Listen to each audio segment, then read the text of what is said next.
le début. Le début, je crois que c'est Alain Decaux qui a appelé Claude de Sailly pour lui dire et si vous avez quelque chose qui ressemblera à une série des Incorruptibles pour les Français, ça nous intéresserait. Alors, est-ce que c'est comme ça vraiment que ça a commencé? Et est-ce que... Parce qu'aujourd'hui, on a beaucoup de séries qui se basent sur des modèles anglo-saxons, et ce sont souvent de pâles copies. On ne peut pas dire ça des Brigades du Tigre.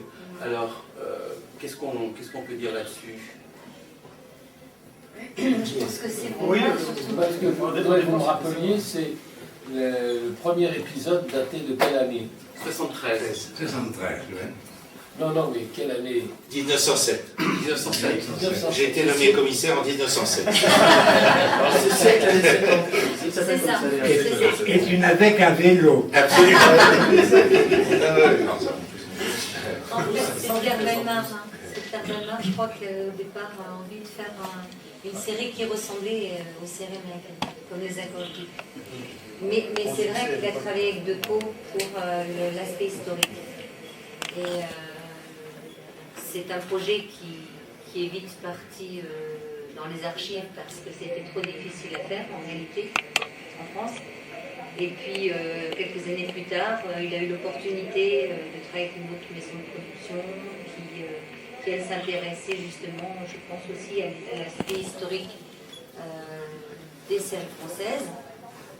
Et voilà, donc à ce moment-là, Claude de Sailly, qui avait quand même travaillé beaucoup sur les documents d'archives, s'y est intéressé d'un peu plus près, est allé donc voir au niveau de la sûreté, il a eu accès, grâce à Alain Decaux, à des archives vraiment assez rares. Mais il avait lu les mémoires de Belin. Est-ce que ça, ce qu'ils les avaient lus et qu'ils avaient eu l'idée à ce moment-là, avant d'être contactés par Decaux, ou c'est en lisant... Je crois qu'il avait envie de faire une série historique, de traiter de certains aspects importants pour lui.